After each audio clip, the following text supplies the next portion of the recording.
In this video, we're going to actually set up a real physical Android device for development and testing. Now, we are talking Mac with this video. The good thing about having a Mac is that you do not need to have a separate step to set it up. In other words, you don't need to have any USB drivers to be set up for your Android device. If you're running on Windows, you will need to do that. You will need those USB drivers. So again, Windows users, please refer to the Windows section of this course, and I've actually got a video that shows you how to install those USB drivers. But if you're on a Mac, follow along, and what you'll see from this point on is the output that you will see from the Android device and how to configure that. So let's get into that right now. So in this video, I want to go through and show you how to set up your Android device for USB debugging. And basically what that means is that you plug your Android device into your computer, be it a Windows or a Mac computer, via a USB cable, and you can then use that Android device. So the steps involved are, firstly, you need to have installed the software that we've shown, or that I've shown you in previous videos. You then need to get onto your Android device and do a few things. Now firstly, if you have a look at the screenshot I've got on the screen now, you can see how it's got the option to allow USB debugging. You will get something like that once you've activated the USB setup that I'm about to show you. So you need to make sure you click on the OK button when you see that, and probably you want to click on the Always Allow from this computer.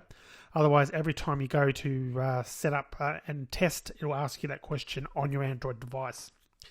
So basically what that's just doing is telling the Android, or giving the Android device permission for the computer to send you the files.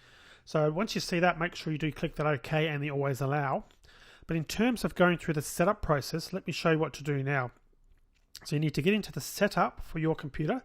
Now I'm on a Google Nexus 7, so I drag or swipe from the top to see my menu and click on Settings, but your Android device may be slightly different. But you will have a settings menu on the device somewhere, so make sure you click into that. You can probably get into it if you go into the setup. There'll probably be an option for setup somewhere, like settings, like you can see on the screen there now. I can click on settings and access it that way if you prefer. So basically get into your settings, scroll down to the bottom. Somewhere there should be an about device or about tablet. In my case it says about tablet because I'm on a Nexus 7 tablet. Now what you need to do is click on that, or tap it I should say, then scroll right down to the bottom and there should be a build number. You'll see a build number somewhere. Now, Android operating systems by default don't enable computers to access the developer menus because, of course, most Android devices aren't used by developers.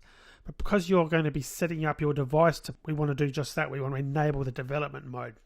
So to do that, you need to basically tap the build number 7 times. Now, I know that sounds funny, but that's just the way that Android is built in to do that. Now, I'm going to do that now on my screen, but because I'm already activated, I'm going to get a message just to say that it's already enabled. So I'm going to tap that now. Now, I already tapped it 3 times. It came up and said, no need, you're already a developer. But if you haven't done this previously, you'll have to tap it 7 times, and then it will enable another menu. So once you've done that, you click on Back. You can see that there will be a menu there that says developer options. In my case, again, it was already there because I have already enabled this, but if you haven't done it before, you'll probably find that you'll now have a developer options menu somewhere. You need to click into that. And again, it may look slightly different on your Android device if you're not running a Google Nexus 7, but the concepts will be very much the same. If you've got an option to stay awake, I recommend you activate that checkbox, click that checkbox, and that just makes sure that your screen doesn't continually lock all the time. Because I find that whenever I'm testing, my screen was invariably locking itself, and it's quite frustrating having to pick it up and unlock it again. Click that if you feel that's going to be something that's useful for you. But one of the things you will have to do is make sure you've activated USB debugging. And you can see I've already got the checkbox in USB debugging, or to the right of it. Make sure you've ticked that and that is active, because without that you won't be able to basically talk to the computer at all. Once you've done that, what you'll find is that when you next connect your Android device to your computer, you should find, like if you go into Eclipse or something like that, basically when you go to access the device, you'll come up with this screenshot again, and I'll just show that on the screen for you again. So that screenshot, that screen rather, or that little dialog window, will pop up on your Android device. So again, make sure you click on the always allow and then you click OK. And that's really the last step you need to take. At that point on, your Android device should be authenticated and ready to basically be ready for use. So that's the end of this video. Take a look at the next video where we're going to go in and set up an actual application, just a test application, just to confirm that it works firstly on our emulator, but secondly that it also works on your Android device if you've got one.